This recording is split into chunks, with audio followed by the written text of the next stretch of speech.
8장 29절로 30절, 29절과 30절 보겠습니다.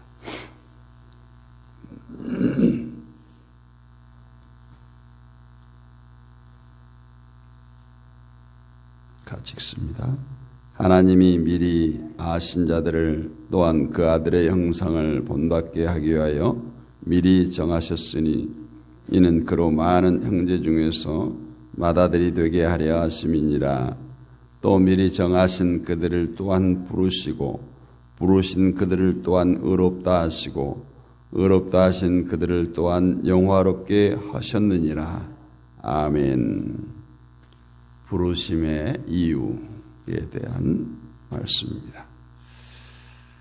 우리가 앞선 시간에는 그 뜻대로 부르심을 입은 자들에게는 모든 것이 합력하여 선을 이룬다는 말씀에 대해서 묵상을 했습니다. 이 말씀은 성도라는 것은 우리가 되고 싶다고 해서 되어지는 것이 아니라 오직 하나님께로부터 부르심을 입은 자들, 선택을 받은 자들이 그리스도인이 될 수 있음을 뜻하는 것입니다. 그래서 우리는 내가 예수를 믿었다가 아니라 성령께서 나를 인도하셔서 예수를 믿게 했다. 이렇게 되었다. 내 믿음이 좋다. 내가 기도를 열심히 했더니 믿음이 이렇게 좋아졌다. 성경을 열심히 봐서 믿음이 성장하더라. 이런 식의 말을 할 수가 없습니다. 믿음은 전적으로 하나님께 속한 일이고 우리에게 달린 일이 아닙니다. 즉 믿음이 우리 쪽의 열심과 노력에 달려있다는 것이 아니라는 거예요. 그렇기 때문에 그리스도인은 믿음의 문제를 자기 행위와 연결시켜 생각한다면 이 부르심에 대한 부정이 되는 거예요. 오늘 28절의 말씀도 불러내신 분도 하나님이시고 이뤄내신 분도 하나님이심을 의미하고 있습니다. 즉 구원이라는 것도 합력하여 선을 이루시는 하나님의 뜻에 달려있기 때문에 인간이 잘하면 구원이 확고해지고 못하면 구원이 불안하다 이런 생각도 잘못된 생각이라는 거예요. 그러나 하나님이 불러내시고 하나님이 이루어 가시니까 우리는 안심하고 내 하고 싶은 대로 살면 되는가라는 생각은 해서는 안 됩니다. 물론 그런 생각이 들 수도 있죠. 그러나 불러내신 분이 이루어 가신다는 이것은 인간을 보지 말고 의지하지 말라는 뜻이에요. 결국 나 하고 싶은 대로 해도 되는가? 라는 질문 역시 자기에게 집착하고 있는 증거라 이렇게 말할 수 있어요. 이제 주일날 11조에 대한 설교가 조금 할 텐데 오늘날 많은 목회자들을 비롯한 그리스도인들이 11조를 해야 되는가에 대해서 논쟁이 심하죠. 그 논쟁을 왜 할까요? 11조를 많이 드리고 싶어 할까요? 11조를 드리기 싫어서 할까요? 다 11조를 드리기 싫은 거예요. 자기들 판단대로 살고 싶은 거죠. 나를 불러내신 하나님의 뜻대로 나를 사용하실 것을 믿습니다. 이것이 우리의 고백이 되어야 되는 거예요. 그런데 인간은 어떤 존재라고 했어요? 자기의 집착에서 벗어나지 못해요. 그래서 하나님의 의도를 항상 오해하거나 곡해하면서 살아갑니다. 오늘 29절을 보면 하나님이 미리 아신 자들로 또한 그 아들의 형상을 본받게 하기 위하여 미리 정하셨으니 이는 그로 많은 형제 중에서 맏아들이 되게 하려 하심이라. 여기서 말하는 미리 아셨다는 것이 미리 정하셨다는 말을 예정 이렇게 이해할 수 있습니다. 그래서 우리 기독교에서는 예정론을 얘기를 하죠. 에베소서 1장 4절 5절에 보면 곧 창세전에 그리스도 안에서 우리를 택하사 우리로 사랑 안에서 그 앞에 거룩하고 흠이 없게 하시려고 그 기쁘신 뜻대로 우리를 예정하사 예수 그리스도로 말미암아 자기의 아들들이 되게 하셨으니, 이 말씀도 마찬가지입니다. 하나님께서 자기 아들들이 되게 하신 것은 미리 정하신 뜻대로 되어진 일이라는 거예요. 그것도 창세전에 택하셨다고 이렇게 말씀합니다. 많은 사람들이 이 예정이라는 단어나 창세전이라는 말의 의문을 많이 가지고 의견들도 분분합니다. 창세전에 택하고 택한 자만 구원한다면 창세 이후에 태어난 우리가 지금 뭘 해야 되는가? 이렇게 질문을 던져요. 죄를 지어도 구원을 받을 것인데 그냥 살아가면 되지 않느냐? 이런 말을 하기도 하고, 창세전에 택했다면 아무리 인간이 잘해도 그러면 그 이후에 사람들은 구원받지 못하는 것 아닌가? 그래서 이제 하나님에 대한 불공평을 얘기합니다. 그러나 이런 질문에 대해서 답이 무엇이냐를 생각하기 전에 이미 이 질문 자체가 잘못됐다는 것을 알아야 돼요. 다시 말해서 하나님이 미리 정하시고 택하시고 부르신 일들을 인간 중심에서 이해하려고 하는 것은 잘못된 것이다.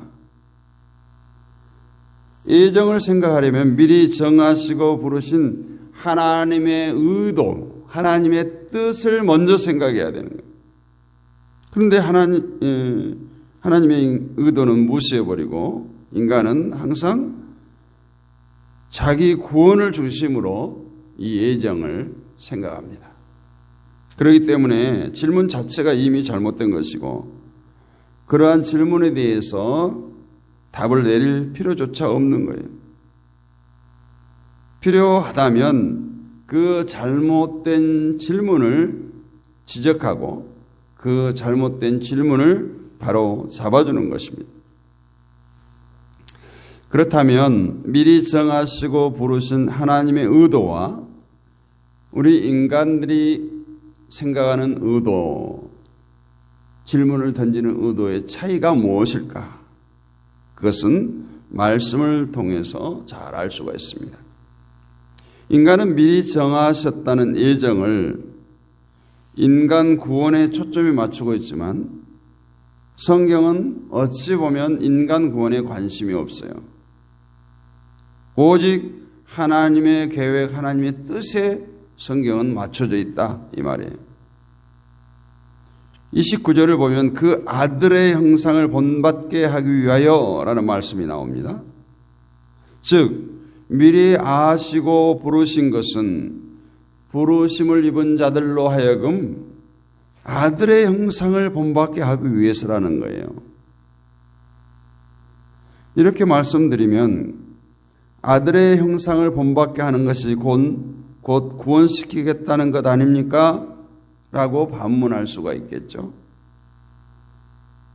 그렇지만 그로 많은 형제 중에서 맏아들이 되게 하려 하심이니라, 이 말씀을 보면 결국 미리 아시고 부르신 자들로 하여금 아들의 형상을 본받게 하신 이유는 그로 인해서 그리스도가 맏아들이 되게 하려는 하나님의 의도가 있다라는 거예요.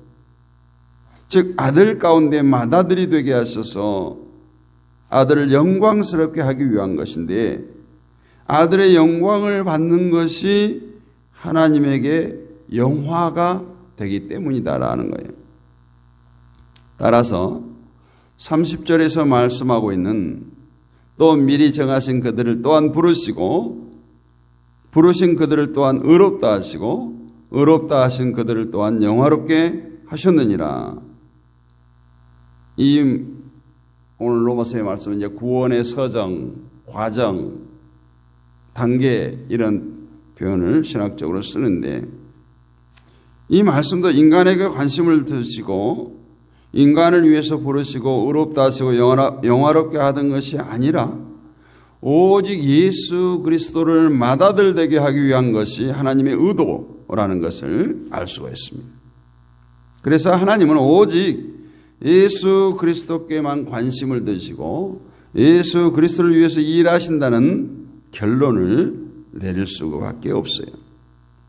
그래서 인간은 미리 정하시고 부르시고 의롭다 하시고 영화롭게 하신 모든 일들이 우리 인생들이 그만큼 가치 있고 쓸모 있고 예뻐서 하는 것이 아니라 이 모든 것이 의로우시고 영화로우신 그리스도를 맏아들 되게 하기 위함이다라는 것입니다.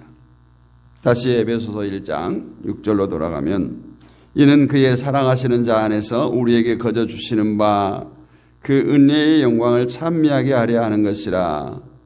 이렇게 말씀하는 것만 봐도 하나님의 관심이 어디에 있는가?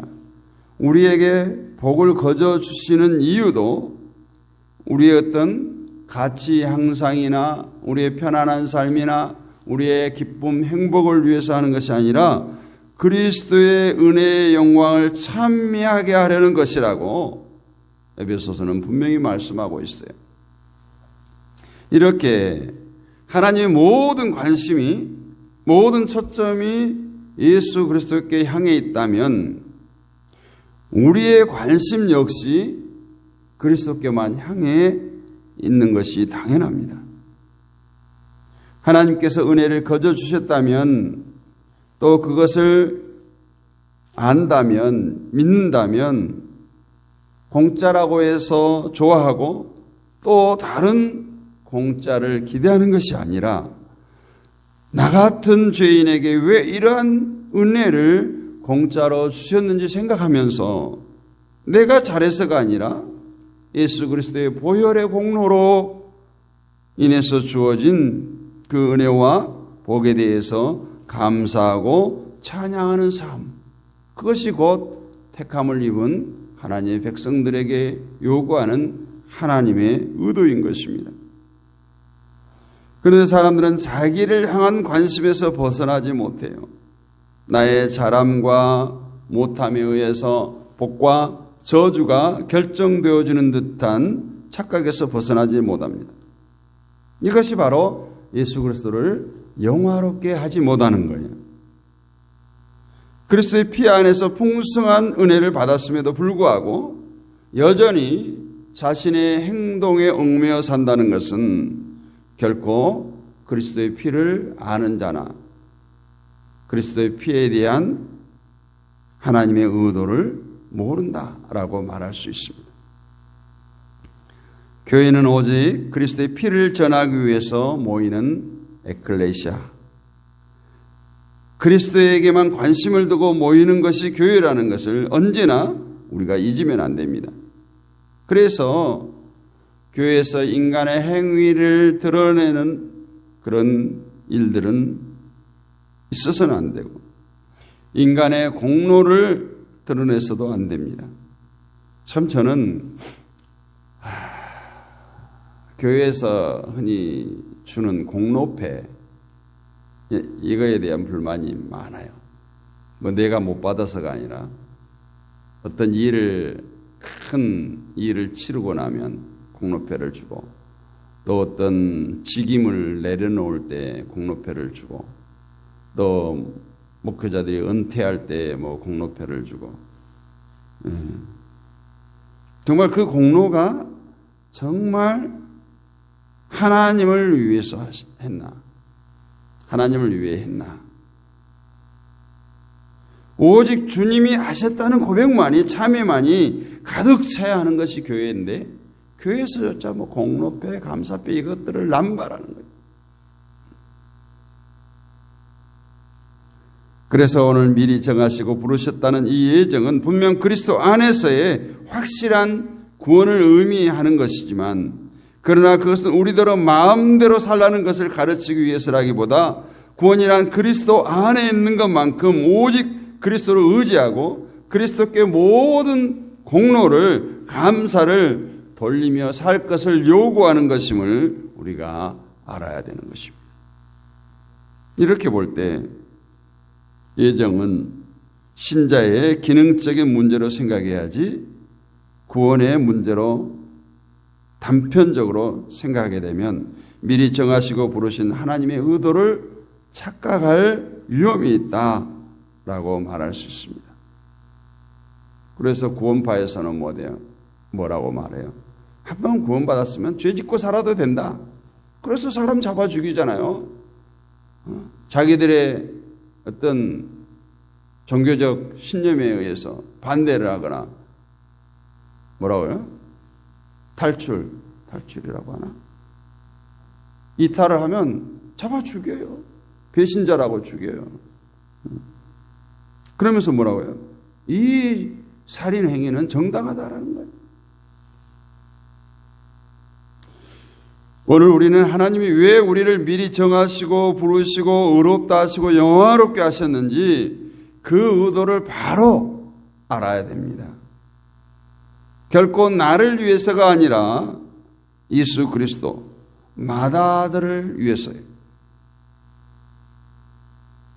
우리를 부르심도 예수 그리스도를 마다들 되게 하시려고 부르셨어요.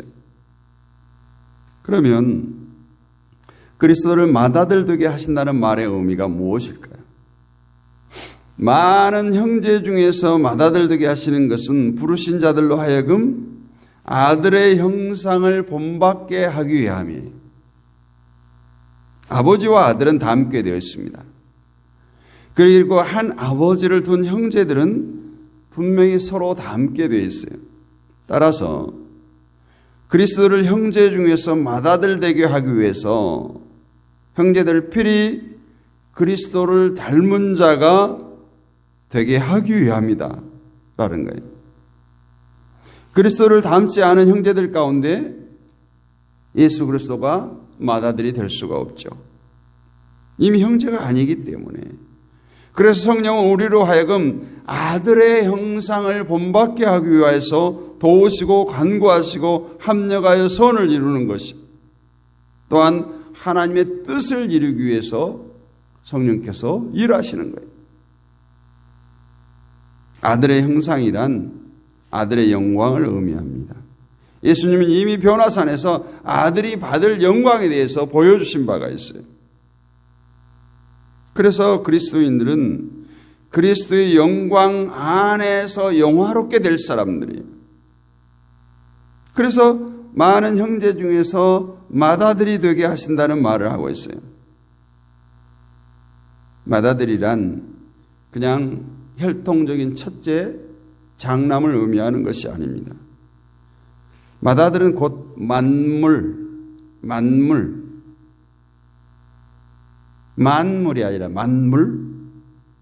구약에서 처음 열매, 첫 새끼, 이 만물을 하나님께 바쳐져야 할 대상이었어요.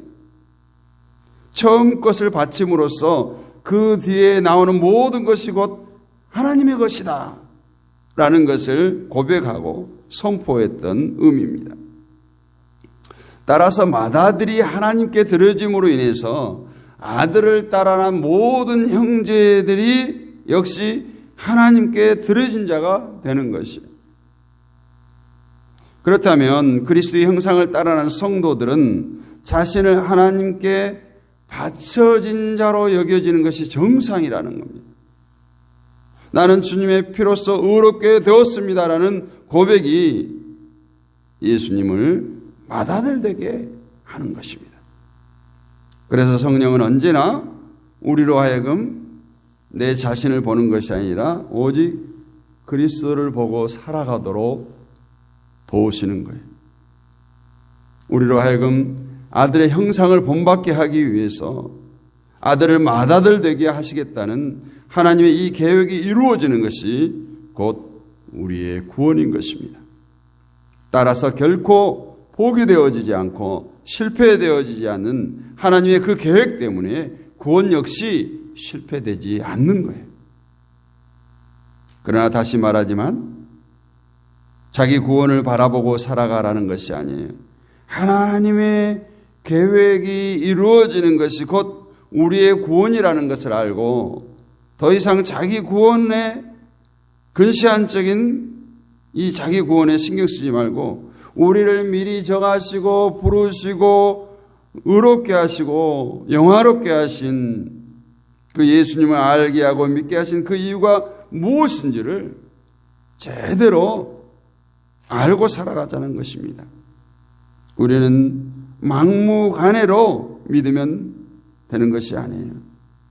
하나님의 뜻, 하나님의 일을 믿고 살아가면 됩니다. 우리가 뭘 어떻게 해야 된다는 것은 없어요.